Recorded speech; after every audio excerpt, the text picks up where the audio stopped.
Welcome back everyone, welcome to the channel. और आज हम एक बहुत ही अंडररेटेड टॉपिक की बात करने वाले हैं, है ना। ये भी परम्यूटेशन एंड कॉम्बिनेशन का ही एक पार्ट है और इस टॉपिक का नाम है डिरेंजमेंट। तो डिरेंजमेंट अंडररेटेड इसलिए है क्योंकि टॉपिक बहुत इंटरेस्टिंग है, टॉपिक बहुत सिंपल है, बहुत सारी वाइड वेराइटीज में यूज होता है, वाइड वेराइटी के क्वेश्चंस में यूज होता है। बट फिर भी अभी तक इससे एज सच जो नंबर ऑफ क्वेश्चंस अभी तक आए हैं मेंस में या एडवांस में, वो या तो बहुत ज्यादा सिंपल आए हैं या फिर उनकी क्वांटिटी जो है वो बहुत कम रही है ना। तो ये एक बहुत अच्छा प्रोस्पेक्ट है जेई मेंस और जेई एडवांस दोनों में क्वेश्चंस तैयार करने का। ठीक है, तो बहुत ही सिंपल सा कंसेप्ट है। पहले कंसेप्ट समझेंगे, एक छोटा सा फॉर्मूला है, ऑलराइट। वो छोटा सा फॉर्मूला समझेंगे और फॉर्मूला देखने के बाद ज्यादा इंपॉर्टेंट ये है कि उसे अप्लाई कैसे करना है। तो उसको अप्लाई करने के लिए हम मेंस और एडवांस दोनों लेवल की प्रॉब्लम्स आज देखने वाले हैं। ठीक है, तो फटाफट से डिरेंजमेंट को समझ लेते हैं। तो डिरेंजमेंट क्या है? अरेंजमेंट का बिल्कुल उल्टा। अरेंजमेंट में हम क्या करते हैं? पीएनसी में हम अरेंजमेंट में चीजों को अरेंज करते हैं, राइट। कि जैसे अगर 4 थिंग्स है, आपको 4 प्लेसेस पर उन्हें अरेंज करना है, तो आप क्या कर देते हो? 4 फैक्टोरियल, तो आप उसको अरेंज कर देते हो। डिरेंजमेंट करता है उसका उल्टा काम। ठीक है, डिरेंजमेंट क्या बोलता है? आपको ऑर्डर बिगाड़ना है। ठीक है, जैसे फॉर एग्जाम्पल क्या हुआ कि आपके पास, अब ये क्लासिक एग्जाम्पल है कि आपके पास लेटर्स हैं, letter 1, letter 2, letter 3, letter 4, alright. और आपके पास एनवेलॉप्स हैं E1, E2, E3 और E4। तो ये लेटर 1 एनवेलप 1 में जाने के लिए बैठा है, लेटर 2 E2 में जाना चाहता है, लेटर 3 E3 में, लेटर 4 E4 में। तो ये इनके डिजायर्ड डेस्टिनेशंस है ना। L1 E1 में, L2 E2 में, इसी तरह L4 E4 में। डिरेंजमेंट क्या बोलता है कि इन लेटर्स को इस तरह से एनवेलप्स में पुट करो कि कोई भी लेटर अपने एनवेलप में ना जाए। इसका मतलब L1 E1 में ना जाए, L2 E2 में ना जाए, L3 E3 में ना जाए और फाइनली इसी तरह L4 भी E4 में ना जाए।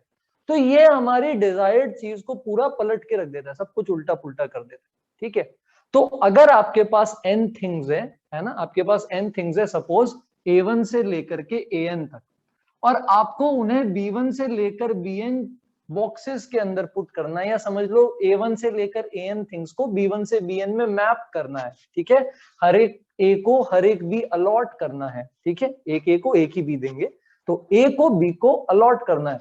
तो डिरेंजमेंट बोलता है कि भाई इस तरह से अलॉट करो कि A1 B1 से मैप ना हो, A2 B2 से मैप ना हो, A3 B3 से मैप ना हो। अब एक तरीका क्या हो गया जैसे इसमें करने का, कि जैसे लेटर 1 एनवेलप 2 में चला गया, लेटर 2 एनवेलप 4 में चला गया, लेटर 3 एनवेलप 1 में चला गया और लेटर 4 एनवेलप 3 में चला गया। तो ये एक केस है डिरेंजमेंट का, कोई भी लेटर अपने एनवेलप में नहीं गया है। तो इसको बोलते हैं हम 4 थिंग्स का डिरेंजमेंट, 4 लेटर्स का डिरेंजमेंट। ठीक है, तो अरेंजमेंट का उल्टा क्या हो गया? डिरेंजमेंट। तो ये है 4 थिंग्स का डिरेंजमेंट। ठीक है, तो इसी तरह अगर आपको n थिंग्स का डिरेंजमेंट करना है तो उसका एक फॉर्मूला तैयार है, तो वही फॉर्मूला यूज करके हम इसका आंसर भी कैलकुलेट करेंगे। Formula classic inclusion exclusion principle से निकल कर आता है। फॉर्मूला क्या है? अच्छा, डिरेंजमेंट है तो हम उसे डी से डिनोट करते हैं। जितनी चीजों का डिरेंजमेंट होता है तो उतना हम यहाँ लिख देते हैं, डीएन मतलब n चीजों का डिरेंजमेंट। ठीक है, तो अगर यहाँ पर 4 लेटर्स को इस तरह से भेजना है कि कोई भी लेटर अपने खुद के एनवेलप के अंदर ना जाए, तो वो डिनोट करेंगे हम D4 से। ठीक है, तो बस ये लिखने का तरीका और कुछ नहीं। डीएन का फॉर्मूला होता है बेटा n factorial 1 minus 1 upon 1 factorial plus 1 upon 2 factorial minus 1 upon 3 factorial plus 1 upon 4 factorial, और ये चलता जाता है चलता जाता है चलता जाता है तब तक जब तक 1 अपॉन n फैक्टोरियल नहीं आता। तो इसको याद करना बड़ा सिंपल है, आप n के टर्म्स में मत याद करो, कोई दिक्कत नहीं। जैसे आपको 4 एनवेलप्स के लिए डिरेंजमेंट निकालना है, कोई भी एनवेलप 4 लेटर्स के लिए कोई भी लेटर अपने एनवेलप में नहीं जाए, तो आप क्या करोगे? 4 है तो यहां पर लिख दो 4 फैक्टोरियल। ये तो आसान होता है ना, हम अरेंजमेंट में यूज करते हैं। ये तो अंदर जो आएगा वो क्या आएगा? 1 से स्टार्ट करो, 1 minus 1 upon 1 factorial plus 1 upon 2 factorial. Science alternately change करते रहो बेटा, साइंस ऑल्टरनेटली चेंज करते रहो। Minus 1 upon 3 factorial plus 1 upon 4 factorial. जैसे ही D4 के 4 तक आ गए, यहां पर रुक जाओ। ये 4 चीजों का डिरेंजमेंट है। ठीक है सर, आपने 1 माइनस 1/1 फैक्टोरियल क्यों लिखा, ये तो कट हो जाएगा, बिल्कुल कट हो जाएगा, बट जैसा कि मैंने बोला कि ये इंक्लूजन एक्सक्लूजन से डिराइव होता है, तो इसलिए मैं इसी फॉर्म में इसे अभी लिख रहा हूं, डेरिवेशन में अभी के लिए नहीं जाएंगे। तो अब अगर अपन इसे कैलकुलेट करें, जैसे D4 की वैल्यू निकालें, अच्छा मैं आपको ये बोलूंगा कि D5 तक की वैल्यूज याद रख लेना, है ना, तो थोड़ा सा कैलकुलेटिव जरूर है ये, तो D5 तक की वैल्यूज आप याद रख लेना। अभी अपन D4 निकालते हैं कि 4 लेटर्स को इस तरह से डालो कि कोई भी अपने खुद के एनवेलप में नहीं जाए।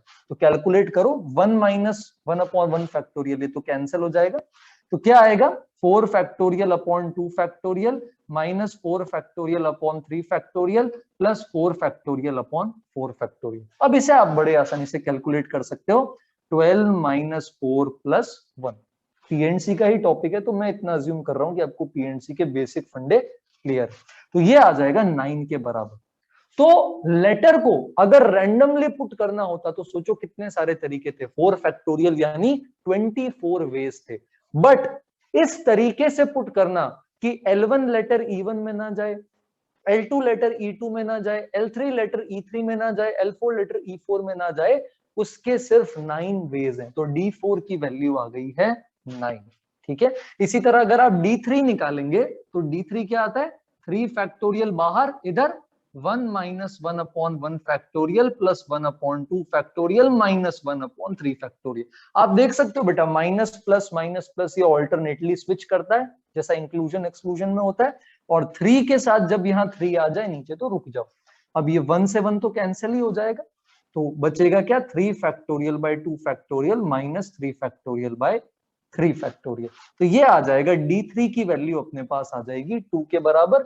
D3 इक्वल टू 2 याद रखो, D4 इक्वल टू 9 याद रखो, D5 भी याद रखना है। तो मैं D5 पर एक क्वेश्चन बनाकर देता हूं, ये तो क्लासिक एग्जांपल है ना, लेटर्स और एनवेलप्स वाला आपको हर जगह मिल जाएगा जहां भी आप डिरेंजमेंट पढ़ोगे। तो अपन एक और टाइप का क्वेश्चन देखते हैं कि किस तरह से एक और एग्जांपल प्रेजेंट किया जा सकता है। ध्यान रखना, अभी मैं सिर्फ आपको डिरेंजमेंट का फंडा एक्सप्लेन कर रहा हूं, ठीक है, जो मेंस और एडवांस में किस तरह से इसको ट्विस्ट करके पूछा जा सकता है, किस लेवल पर क्वेश्चंस को स्केल किया जा सकता है, जो इनफैक्ट अभी तक आए भी नहीं है बट पोटेंशियल है आगे आने वाले एग्जाम्स में आने का, वो अपन अभी देखेंगे। तो एक बार इसको वापस समझते हैं डिरेंजमेंट को, इसको मैं इरेज कर देता हूं। ओके, और अब एक नई प्रॉब्लम डिजाइन करते हैं, let's say parties and umbrellas की, है ना, पार्टीज हम सबको पसंद है। तो सपोज रेनी सीजन जो कि अभी चल रहा है, और इसमें पार्टी अरेंज हुई है, ठीक है, और 5 फ्रेंड्स हैं, फ्रेंड 1, फ्रेंड 2, फ्रेंड 3, फ्रेंड 4 और फ्रेंड 5। ये सब जाते हैं पार्टी में, किसी किसी दोस्त की पार्टी में जाते हैं, घर पे गए हैं ये यहाँ पर, ठीक है, और यहाँ पर जाकर क्योंकि बारिश है तो सब अपना अपना अम्ब्रेला लेकर आए। यहाँ आकर इन्होंने क्या किया, एक यहाँ पर वेस था, है ना, अम्ब्रेला जहां पर वो रख सकते थे, तो वहां पर उन्होंने सबने अपने जो अम्ब्रेलाज हैं U1, U2, U3, U4, U5, ये सारे अम्ब्रेलाज इसके अंदर पुट कर दिए। ठीक है, पार्टी ओवर हुई, वापस से जाएंगे तो अपना अम्ब्रेला लेकर जाएंगे, पर यहाँ पर जो अम्ब्रेला को गार्ड कर रहा है वो आपके और मेरे जैसा कोई शैतान इंसान है। तो वो सोच रहा है कि क्यों ना इस तरह से कुछ किया जाए कि हर फ्रेंड को अम्ब्रेला तो मिले लेकिन किसी को भी अपना अम्ब्रेला वापस ना मिले। यानी फ्रेंड 1 का अम्ब्रेला था U1, तो उसे U1 वापस नहीं मिलना चाहिए, फ्रेंड 2 का अम्ब्रेला था U2, तो उसे U2 नहीं मिलना चाहिए, फ्रेंड 3 को U3 नहीं मिलेगा वापस, फ्रेंड 4 को U4 नहीं, और फ्रेंड 5 को U5 नहीं, यानी हर एक जने को अपना अम्ब्रेला नहीं मिलना चाहिए। तो ये प्रॉब्लम किस तरह की हो गई, ये प्रॉब्लम फिर से डिरेंजमेंट की प्रॉब्लम हो गई, है ना, अरेंजमेंट बिल्कुल उल्टा पुल्टा कर दो, सब कुछ बिगाड़ दो, जिसका जो अम्ब्रेला है वो उसको वापस लाकर दो ही मत। तो इसका आंसर क्या हो जाएगा, D5, ठीक है, और ये D5 की वैल्यू भी आपको याद रखनी है। अच्छा, एक्सप्रेशन कैसे बनेगा बेटा, 5 फैक्टोरियल बाहर, अंदर क्या आएगा, 1 से शुरू करो, 1 minus 1/1 factorial plus 1/2 factorial minus 1/3 factorial plus 1/4 factorial, और अब अपन रुक जाएंगे लास्ट में क्योंकि अब 5 आ चुका है। ठीक है, तो 1 से 1 तो पहले ही उड़ा दो, 1 माइनस 1/1 फैक्टोरियल कट जाएगा। अब इसे ओपन कर दो, तो मैं 5 फैक्टोरियल तक, अब आप देख पा रहे हो है ना कि इसमें कैलकुलेशन ज्यादा है, इसीलिए मैं रिकमेंड कर रहा हूं कि D5 तक याद रखो। ऐसा नहीं है याद नहीं रखेंगे तो कुछ हो जाएगा, बट स्टिल अगर डायरेक्ट क्वेश्चन ही आ गया ऐसा ही सिंपल, तो उसके केस में आप मेंस में टाइम बचा सकते हो, है ना। एडवांस में भी एक क्वेश्चन ऐसा आया हुआ है, वो पैसेज बेस्ड क्वेश्चन था, ठीक है, तो अब इसे कैलकुलेट कर लो, 5 फैक्टोरियल बाय 2 फैक्टोरियल 60, इसी तरह इसे निकाल लोगे, -20 + 5 - 1, तो आपका फाइनल आंसर यहां से निकलकर आ जाएगा D5 का 44। तो अपन ने देखा है D3 2 के बराबर है, D4 9 के बराबर है एंड D5 44 के बराबर है। तो ये डायरेक्ट क्वेश्चंस है ना, लेटर्स एनवेलप्स वाला या फ्रेंड्स एंड अम्ब्रेलास वाला, इसमें अपन ने कुछ भी मॉडिफिकेशन नहीं देखा, डायरेक्टली बस अरेंजमेंट का फॉर्मूला उठाया, उठा के पटक दिया, आंसर आया, हम खुश हो गए। अब थोड़ा सा अपन मॉडिफाई करने की कोशिश करते हैं कि अपन किस तरह से इसे मॉडिफाई कर सकते हैं। तो अपन एक ऐसा क्वेश्चन लेते हैं जो मेंस का पोटेंशियल कैंडिडेट है, और फिर 2-3 अच्छे क्वेश्चंस देखेंगे। तो मैं इसे इरेज करता हूं और अब अपन कुछ क्वेश्चंस पर आते हैं। आई होप आपको डिरेंजमेंट का ये फंडा समझ आ गया, ये कंसेप्ट क्लियर हो गया कि किस तरह से ये फॉर्मूला लिखा जाता है और कैसे हम क्वेश्चंस को इंटरप्रेट कर सकते हैं जिसमें डिरेंजमेंट लगेगा, एंड देन हम उसे अप्लाई कर सकते हैं। तो अपन कुछ क्वेश्चंस लेते हैं, है ना, कुछ क्वेश्चंस लेते हैं और उन क्वेश्चंस के थ्रू इसे समझने की कोशिश करते हैं। चलो, ऑल राइट, तो हाँ, इस क्वेश्चन पर आते हैं अपन। अभी क्या हुआ है, अभी तक क्वेश्चन देखने से पहले एक बार रिकॉल करवा दूं, अभी तक क्या हुआ है कि जितनी भी चीजें हैं सब में अपन बोल देते थे कि जैसे 6 थिंग्स है, तो हम सब में बोल देते थे कि भाई 1 अपनी जगह नहीं जाएगा, 2 अपनी जगह नहीं जाएगा, 6 भी अपनी जगह नहीं जाएगा। अपन सबको बाउंड कर दे रहे हैं सबके लिए कि कोई भी अपनी जगह नहीं जाएगा, बट ऐसा जरूरी तो नहीं। क्या पता ऐसा कोई सिनेरियो हो जिसमें हम ऐसा बोले कि नहीं यार ये शरीफ है, इसको अपनी जगह भेज दो और बाकियों की जगह उल्टी पुल्टी कर दो। तो अब ये डिरेंजमेंट तो लगेगा, डिरेंजमेंट तो लगेगा, लेकिन सेलेक्टिवली लगेगा। तो सेलेक्टिव डिरेंजमेंट कैसे लगता है, इसका क्वेश्चन अपन देखते हैं। तो अगर आप इस क्वेश्चन को देखो, है ना, क्वेश्चन आप वीडियो पॉज करके एक बार खुद से ट्राई करना और फिर अपना ये जो डिस्कशन है आप वापस उसे रिज्यूम कर सकते हो। तो क्वेश्चन देखेंगे एक बार आप। तो आपसे पूछा है फाइंड द नंबर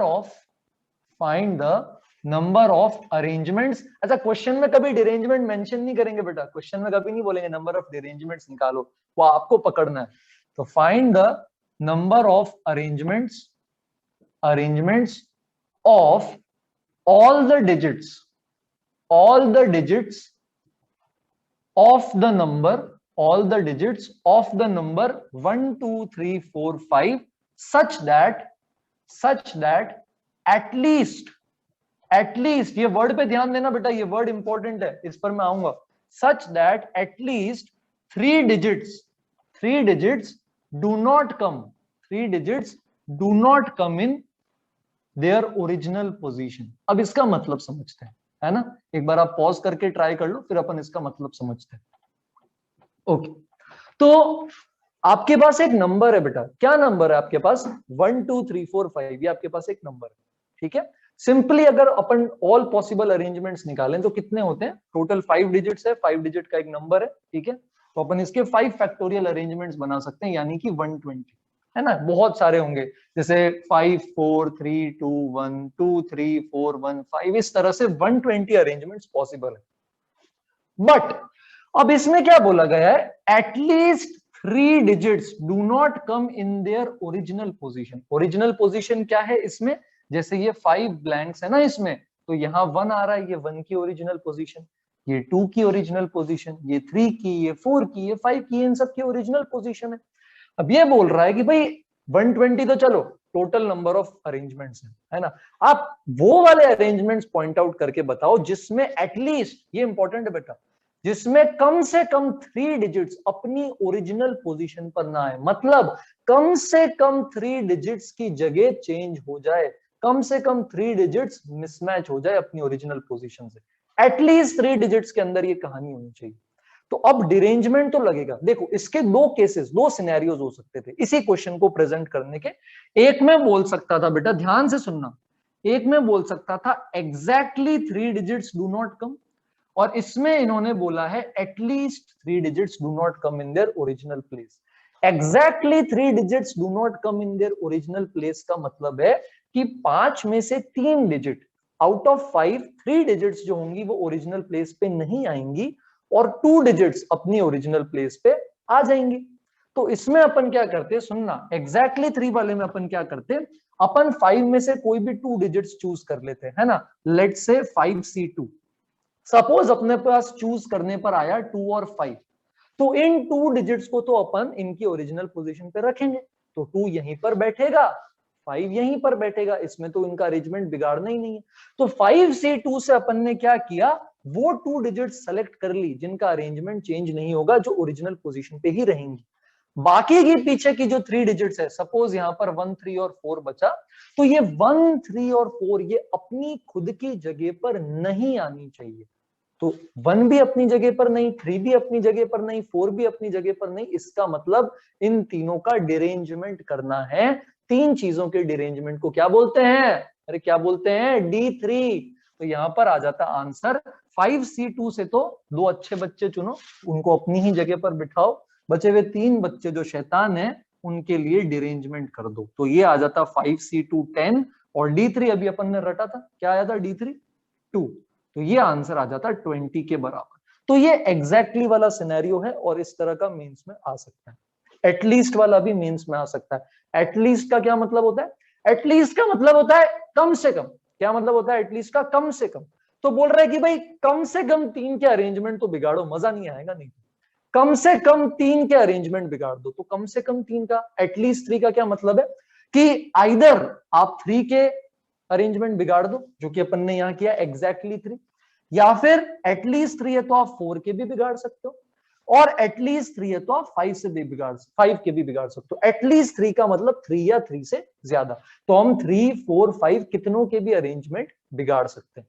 तो यहां पर 3 का बिगाड़ने का तो तरीका देख ही लिया कि 2 अच्छे बच्चों को अपन अपनी जगह पर ही रखेंगे यहां, और बचे हुए 3 के लिए डिरेंजमेंट यूज कर लेंगे। ऑलराइट, बात समझ आ रही है।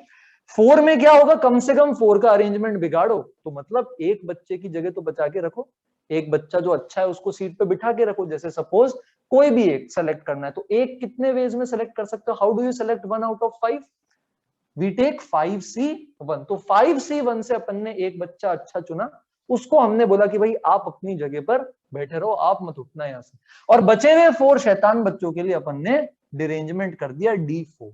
5C1 होता है 5, D4 अभी याद करने के लिए बोला था, क्या था 9। तो 5 9 जा 45, सिंपल। ऑलराइट, और लास्ट में बोल रहे हैं कि भाई सारे ही शैतान है ना, ऑल 5 सबका डिरेंजमेंट कर दो। तो क्या आएगा, सभी का डिरेंजमेंट कर दिया तो D5। And what is D5, 44। तो इन सबका सम क्या आ जाता है हमारे पास, 109।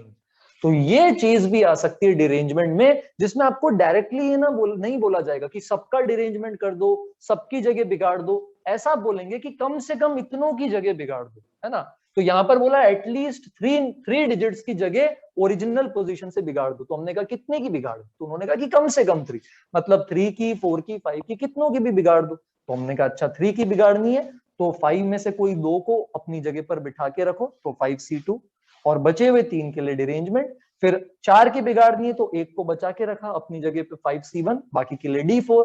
फिर बोले सबकी बिगाड़ दो, तो हमने सबकी बिगाड़ दी जगह। तो ये सारे केसेस पॉसिबल थे, इनको ऐड करने पर फाइनल आंसर आया 109।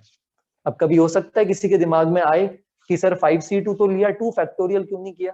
तो मैं बता दूं बेटा, वहीं जैसे 2 और 5 आपने सेलेक्ट किए ना, तो उनको अपनी ही जगह पर बिठाना है, तो हम उनको इंटरचेंज नहीं कर सकते। ठीक है, अच्छे बच्चे अपनी जगह पर ही बैठेंगे। तो हमने सिर्फ नंबर्स को चूज किया, अरेंज नहीं किया, उनको उन्हीं की जगह पर बिठा दिया। ठीक है, ये थोड़ा सा डाउट कभी कभी आ जाता है। तो ये डिरेंजमेंट का क्वेश्चन है क्लासिक, जो मेंस के अंदर आ सकता है। ऑलराइट, तो ये अच्छा क्वेश्चन है ना मेंस के पॉइंट ऑफ व्यू से। तो अब अपन थोड़ा सा और अब जाने वाले और 1-2 क्वेश्चंस अच्छे देखेंगे जिसमें डिरेंजमेंट लगेगा, आपको देखकर पता चल जाएगा बेटा डिरेंजमेंट लगेगा, बट थोड़ी सी प्रॉब्लम आ जाती है कि कैसे लगेगा। पता तो चल रहा है सर की डिरेंजमेंट लगेगा, है ना। और ये जो एप्लीकेशन है, अब जो एप्लीकेशन देखने वाले अपन, वो फंक्शंस की मैपिंग में हम 1 to 1 फंक्शंस मैप करते हैं ना, नंबर ऑफ फंक्शंस काउंट करते हैं। तो उसमें एक ऐसा particular scenario, particular case generate होता है जिसके अंदर डिरेंजमेंट वाला मेथड यूज होता है। तो अब अपन वो देख रहे हैं, और ये आई फील कि ये एडवांस के क्वेश्चंस का बहुत अच्छा कैंडिडेट हो सकता है, मेंस में भी आ सकता है। इस बार क्वेश्चंस लेंथी आ रहे हैं थोड़े, तो चलो तो अपन इससे आगे बढ़ते हैं और अगले क्वेश्चन पर आते हैं। और अगर आपको ये समझ आया तो मैं आपको फिर से एनकरेज करूंगा कि नेक्स्ट क्वेश्चन भी आप साथ में अटेम्प्ट करना, मतलब मेरे सोल्यूशन से पहले एक बार पॉज करके आप खुद उसे करने की कोशिश करना।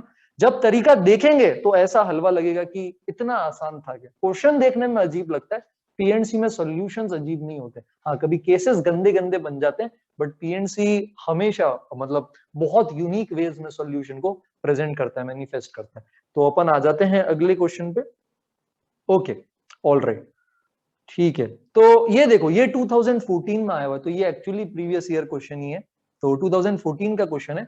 अब इसमें क्या है, अपने पास 6 कार्ड्स हैं एंड 6 एनवेलप्स हैं। वही वाली बात आ गई, 6 लेटर 6 एनवेलप। अब लेटर बोलो कार्ड बोलो क्या फर्क पड़ता है, डालना तो एनवेलप में ही। तो आपके पास 6 कार्ड्स हैं, कौन से हैं, नंबर है इनका 1 2 3 4 5 एंड 6। तो आपके पास इनका नंबर है। और इसके अलावा क्या है, आपके पास 6 एनवेलप्स, एनवेलप्स का भी नंबर है। एनवेलप्स का क्या नंबर है आपके पास, वही 1 2 3 4 5 6। तो क्या सर कर देंगे D6, इसमें क्या दिक्कत है, जैसे 5 का फॉर्मूला लगा है 6 का लगा देंगे। लेकिन कंडीशन बहुत प्यारी है। तो अगर आप कंडीशन पढ़ोगे तो क्या है, ये सुनना, अब ये कंडीशन लिखना आप, है ना। तो ईच एनवेलप कंटेन्स 1 कार्ड, वो तो ऑब्वियस बात है, 6 एनवेलप्स हैं, 6 कार्ड्स हैं, तो हर एनवेलप में एक ही कार्ड रखेंगे, उसमें कुछ नहीं है। तो each envelope contains 1 card and no card is placed in the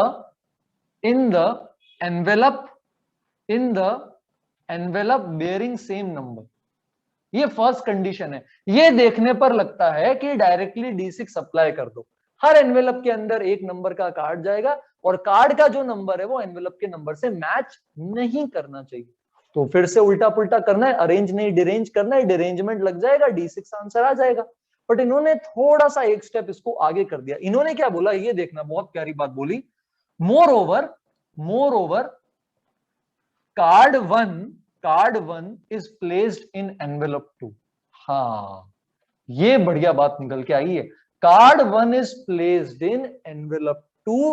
अब कितने वेज पॉसिबल है, तो इन्होंने बोला कि फर्स्ट कार्ड फर्स्ट एनवेलप में नहीं जाएगा, सेकंड में नहीं, थर्ड में नहीं, सिक्स में नहीं, सबके लिए बोल दिया।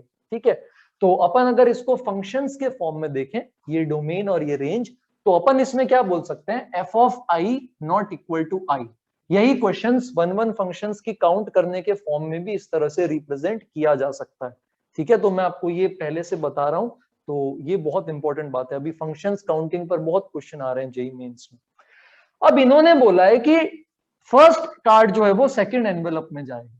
तो अब ये 2 कंडीशन आ गई है बेटा, फर्स्ट में नहीं, सेकंड में नहीं, इस तरह से सिक्स में नहीं, ये भी है। और साथ में इन्होंने बोल दिया कि भाई फर्स्ट एनवेलप को सेकंड में जाना पड़ेगा। तो ये मैचिंग उन्होंने ऑलरेडी जनरेट कर दिया। तो अपन क्या करते हैं, अपन इसको हटा देते हैं, भाई काम हो गया ना, फर्स्ट कार्ड का काम पूरा हो गया, सेकंड एनवेलप का काम पूरा हो गया, तो अपन इसको यहां से हटा देते हैं। तो अब कहानी देखो, मैं इस 2 को उठाकर यहां लिख देता हूं, कहानी थोड़ी सी डिफरेंट लग रही। क्या डिफरेंट है, देखो 3 4 5 6 का तो कुछ नहीं बिगड़ा, 3 4 5 6 का तो कुछ नहीं बिगड़ा। 3 के लिए अभी भी वही दुविधा है, मैं 3 में नहीं जाऊंगा। 4 के लिए भी वही प्रॉब्लम है, 4 में नहीं जाना, 5 को 5 में नहीं जाना, 6 को 6 में नहीं जाना। ये आजाद हो गया है, ये कार्ड आजाद हो गया है। इस पर एक रेस्ट्रिक्शन लगाया था इस फंक्शन ने, क्या कि भाई आप 2 में मत जाना। तो ये पहले बाउंडेड था कि यार 2 में नहीं जाना, पर फर्स्ट वाला कार्ड इसका एनवेलप लेकर भाग गया, तो अब 2 पूरी तरह आजाद हो गया। तो 2 यहां से कहीं भी जा सकता है। बट अब प्रॉब्लम आ गई है, प्रॉब्लम ये है कि अपन डायरेक्टली मल्टीप्लीकेशन रूल या केसेस काउंट कर कर ये नहीं कर सकते। क्यों नहीं कर सकते, सुनना। जैसे अगर आपने सोचा कि चलो 2 तो आजाद है, इसको इसके लिए 5 केसेस है यहाँ, इसको 5C1 से किसी में भी भेज दो। प्रॉब्लम ये आएगी कि सपोज अगर 2 लेट से 4 पे मैप हो गया, 2 4 के साथ उड़ गया, तो अब ये 4 भी आजाद हो जाएगा। फिर 4 के लिए अलग से केस बनेंगे, फिर देखना पड़ेगा कि जैसे 4 कहां जा रहा है, 4 1 में जा रहा है, तो बाकी कोई भी आजाद नहीं हुआ। लेकिन 4 अगर 5 में चला गया तो फिर 5 वापस फ्री हो जाएगा। तो ये आप समझ रहे हो, ये कास्केडिंग इफेक्ट है, ये चेन बन रही है।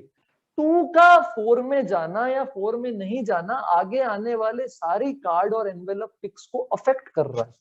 तो 2 बाउंडेड तो नहीं है, लेकिन डिरेंजमेंट यूज करने के लिए क्या हम टू को किसी तरह बाउंड कर सकते हैं, ये एक बहुत प्यारा सवाल।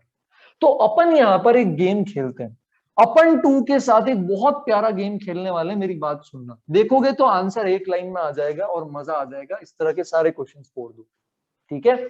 अपन टू के साथ एक गेम खेलते हैं। अपन ने टू को बोला, अपन को रियलिटी पता है कि अगर ये सारी चीजें होंगी ना, ये सारी चीजें अगर ये 2 और 1 नहीं होते तो अपन अभी D4 लगा देते।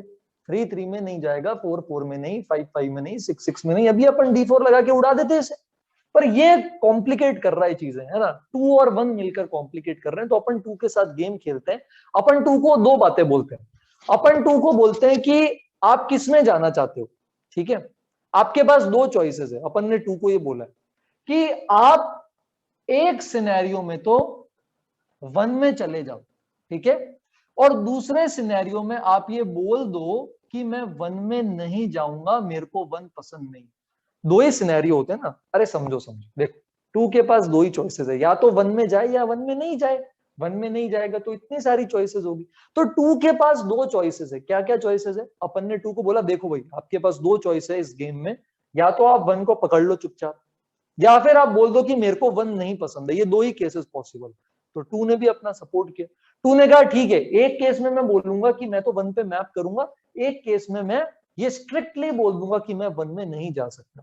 तो अपन दोनों के केसेस अलग से काउंट कर देंगे। पर सर इससे फायदा क्या हुआ ये केस बनाने का? बहुत बड़ा फायदा हुआ। फर्स्ट केस में क्या हुआ, 2 की जगह फिक्स हो गई है, वो 1 में ही जाएगा। तो अपन 2 को 1 में भेज देते हैं। जैसे ही अपन ने ये शुभ काम किया, 3 4 5 6 बच गए, और 3 4 5 6 एनवेलप्स बच गए। ये कार्ड इनमें नहीं जा सकते। 3 3 में नहीं, 4 4 में नहीं, 5 5 में नहीं, 6 6 में नहीं। मजा आ गया? अरे D4 बन गया ना, देखो ना, 2 को 1 में भेजा, ये 4 कार्ड इन 4 एनवेलप में नहीं जाएंगे, D4 तैयार। तो फर्स्ट केस का आंसर हो गया D4। सिंपल, बहुत बड़ा सिंपल है तो। सेकंड केस के अंदर और भी शानदार चीज हो गई है बेटा। ये वाली कंडीशन तो अभी भी है, 3 3 में नहीं, 4 4 में नहीं, 5 5 में नहीं, 6 6 में नहीं। सेकंड केस के अंदर क्या हुआ कि 2 ये भी 1 में नहीं जा रहा है। समझ रहे हो कितनी प्यारी बात हुई? ये लोग तो अपने अपने एनवेलप में नहीं जा रहे हैं, 2 ने भी डिसाइड कर लिया है कि मैं फर्स्ट वाले एनवेलप में नहीं जाऊंगा। तो ये 5 कार्ड्स और ये इनके 5 एनवेलप्स, और हर एक के लिए एक ना एक सिनेरियो तैयार बैठा है कि 5 5 में नहीं, 2 1 में नहीं, 3 3 में नहीं, 4 4 में नहीं, 6 6 में नहीं। तो इसका आंसर आ जाएगा D5 यानी कि 44। टोटल नंबर ऑफ केसेस निकल कर आ गए अपने पास 53। तो यहां पर जैसे ही 1 ने 2 का एनवेलप खा लिया, 2 आजाद हो गया था। लेकिन अपन ने 2 को दो केसेस में बाइंड कर दिया। अपन ने 2 को बोला कि या तो 1 को चुपचाप ले लो, तो उस केस में अपने पास D4 सॉल्यूशंस बचते हैं। दूसरे केस में फिर अपन ने कहा कि वो 1 वाला तो हो गया आपका पूरा, अब आप 1 नहीं ले सकते, 1 वाले आपके केसेस आ गए। तो अब 2 को भी हमने बाउंड कर दिया कि अब आप भी 1 नहीं ले सकते इन सब की तरह। तो अब इसमें निकल कर आ गया आंसर 5 कार्ड्स, 5 एनवेलप्स, D5, और दोनों को ऐड कर दिया। तो समझ रहे हो कितना आसान हो जाता है डिरेंजमेंट से कॉम्प्लिकेटेड मैपिंग के क्वेश्चंस को सॉल्व करना। ठीक है, ये एडवांस का कैंडिडेट है, और मेंस के लेवल जैसे अभी आ रहे हैं लेंदी वगैरह, तो ये आ सकता है इसमें। बट ये बहुत प्यारा क्वेश्चन, ठीक है, तो इस पे सोचना। और मैं एक और क्वेश्चन आपको बताना चाहता हूँ, वो बहुत प्यारा क्वेश्चन है ना, और अपन उसको देखते हैं। तो मैं इसे इरेज कर देता हूँ पहले, ठीक है। और मैं नेक्स्ट क्वेश्चन को 2 स्टेप्स में समझाऊंगा बेटा। मैं एक साथ ओरिजिनल क्वेश्चन नहीं बताऊंगा आपको, मैं आपको 2 स्टेप्स में वो क्वेश्चन बताऊंगा, और अपन स्टेप बाय स्टेप उसको अप्रोच करेंगे। ये बहुत ही अच्छा क्वेश्चन है। अगर आप कोई स्टैंडर्ड अच्छी बुक्स फॉलो करते हैं एडवांस के लिए, तो डेफिनेटली आपने कहीं ना कहीं इसे जरूर देखा होगा। ऑलराइट, तो अपन इस क्वेश्चन पर आते हैं और इसे देखने की कोशिश करते हैं। ओके, ऑलराइट, कहां गया? ओके, तो इस क्वेश्चन के अंदर क्या है, ओरिजिनल क्वेश्चन कुछ और है, अभी एक सब पार्ट देखते हैं। तो ये देखो, आपके पास एक सेट ए है, सेट ए के अंदर एलिमेंट्स हैं 1 2 3 4, और आपके पास एक सेट बी है। सेट बी में क्या एलिमेंट्स हैं?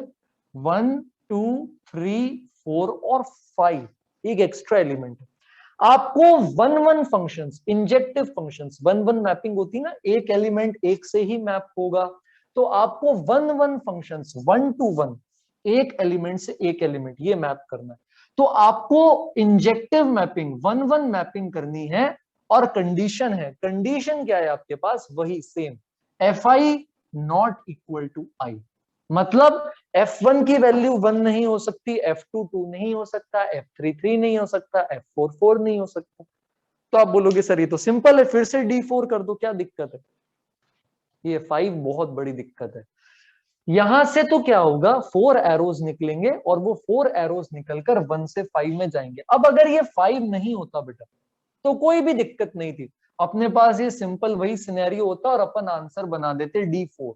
लेकिन 5 के आते ही दिक्कत ये आ गई है कि अब कोई भी नंबर इनमें से यहां आ सकता है ना, जैसे 4 5 में मैप हो गया, 1 2 में मैप हुआ, 2 1 में, 2 1 में नहीं होगा, हाँ 2 1 में हुआ और 3 4 में हो गया। तो इसमें 3 अकेला छूट गया। अभी भी ये कंडीशन फॉलो हो रही है कि f1 not equal to 1, f2 not equal to 2, f3 not equal to 3, f4 not equal to 4। लेकिन 5 आते ही अब ये थोड़े और ज्यादा खुल गए हैं, थोड़े और ज्यादा आजाद हो गए हैं, ठीक है। तो इनके लिए दुनिया और रंगीन हो गई है क्योंकि इनको कुछ नया मिल गया। तो ये वाले सिनेरियोस तो अपने D4 में काउंट हो ही नहीं रहे हैं। तो अब अपन को एक्स्ट्रा एलिमेंट आने पर, मैपिंग तो अभी भी 1-1 ही कर रहे हैं बेटा, आप ऐसा समझ लो अभी भी सिनेरियो क्या है, 4 लेटर्स है 1 2 3 4 और 5 एनवेलप्स हैं 1 2 3 4 5 और कंडीशन वही है, F1 फर्स्ट वाला लेटर फर्स्ट एनवेलप में नहीं, सेकंड वाला सेकंड में नहीं, थर्ड वाला थर्ड में नहीं, फोर्थ वाला फोर्थ में नहीं। तो चीजें अभी भी वही सारी मेंटेन है, बट अब एक एक्स्ट्रा एनवेलप आ चुका है। तो अब इसको फिर से अपन को बहुत क्लेवरली डिरेंजमेंट प्रॉब्लम में कन्वर्ट करना पड़ेगा, ठीक है। तो एक बार आप लोग पॉज करके अटेम्प्ट करो। ओके चलो, तो सॉल्यूशन कैसे आएगा इसका, देखो दो तरीके से इसको ब्रेक कर सकते हैं। जैसे अपन ने पिछले क्वेश्चन को दो पार्ट्स में स्प्लिट किया था, इसको भी अपन दो चीजों में स्प्लिट कर सकते हैं। फर्स्ट केस में अपन बोलते हैं कि भाई 5 को लो ही मत, है ना, किसी भी लेटर को 5 में पुट ही मत करो। अगर 5 होगा ही नहीं तो ये दिक्कत ही नहीं होगी, सिंपल आंसर क्या आ जाएगा निकल के, D4। तो अगर 5 होगा ही नहीं तो कोई दिक्कत ही नहीं है, 4 लेटर है, 4 एनवेलप है, डिरेंजमेंट लगाना है, D4 लगाओ, खुश करो, मजे करो, बस सिंपल। तो फर्स्ट वाले सिनेरियो में अपन बोलते हैं कि भाई 5 को लो ही मत, है ना, तो कितना आसानी से आंसर आ जाता। सेकंड वाले सिनेरियो में अब बोल देते हैं कि भाई अब तो 5 को लेना पड़ेगा, इसमें 5 नहीं था, इसमें 5 होगा। तो क्या होगा, सुनना ध्यान से सुनना। अब इसमें अपन 5 को ले रहे हैं तो क्योंकि 5 तो एक श्योर शॉर्ट एनवेलप है ही, तो इनमें से 3 लेने पड़ेंगे, क्योंकि यहाँ 4 लेटर हैं तो आपको 4 एनवेलप चाहिए, 4 लेटर्स के लिए 4 एनवेलप्स चाहिए आपको। तो एक एनवेलप तो एनवेलप नंबर 5 फिक्स हो गया, तो आपको 3 और एनवेलप्स चाहिए। तो अब आपको 1 2 3 4 में से कोई 3 एनवेलप्स ही सेलेक्ट करने पड़ेंगे, ठीक है। तो आप 4C3 से कोई भी 3 एनवेलप्स सेलेक्ट कर सकते हो अभी के लिए, है ना, with due respect to all the generalisation. अभी के लिए मैं अज्यूम कर लेता हूं कि आपने 1 2 3 सेलेक्ट किए हैं और एक है 5, तो मैं 4 को यहां से हटा देता हूं। तो 4C3 से 1 2 3 4 में से कोई भी 3 सेलेक्ट होकर आएंगे। और अब अपन देखते हैं कि टोटल कितने वेज पॉसिबल हैं इस मैपिंग के, टोटल कितने वेज पॉसिबल हैं इस मैपिंग के, उसको 4C3 से मल्टीप्लाई कर देंगे। तो अब क्वेश्चन क्या बना बेटा, अब बहुत फेमिलियर क्वेश्चन बन गया है, 1 2 3 4 1 2 3 5, 1 1 में नहीं जाएगा, 2 2 में नहीं, 3 3 में नहीं, और लास्ट क्वेश्चन जो किया था अपन ने उसी क्वेश्चन की तरह अब 4 भी आजाद हो चुका है। तो इसके दो सब केसेस बनाएंगे जैसे लास्ट क्वेश्चन में बनाए थे, एक बार 4 को 5 के साथ अलॉट कर देंगे और एक बार 4 को 5 के साथ अलॉट नहीं करेंगे, राइट। तो यहां पर दो केसेस होंगे बेटा, क्या, दो सब केसेस। इसको कैलकुलेट कर रहा हूं मैं, सेकंड केस के अंदर दो सब केसेस हैं। फर्स्ट वाले में आप फोर्थ वाला लेटर फिफ्थ एनवेलप में डाल दो और इन तीनों के लिए आप क्या लगाओगे, D3, सिंपल, तो यहां आ जाएगा D3। और सेकंड वाले केस के अंदर अब आप क्या करोगे कि चलो आप फोर्थ हो, आपने 5 का फायदा उठा लिया, अब इस केस में हम फोर्थ लेटर को फिफ्थ एनवेलप में नहीं डालेंगे, तो अब ये भी इसके अंदर नहीं जा सकता। तो अब ये चारों इन चारों में नहीं जाएंगे और इसका आंसर आ जाएगा D4। तो यहाँ पर हमने ऐड कर दिया D4। तो कितनी प्यारी प्रॉब्लम, कितनी आसानी से डिरेंजमेंट में सॉल्व हो जाती है।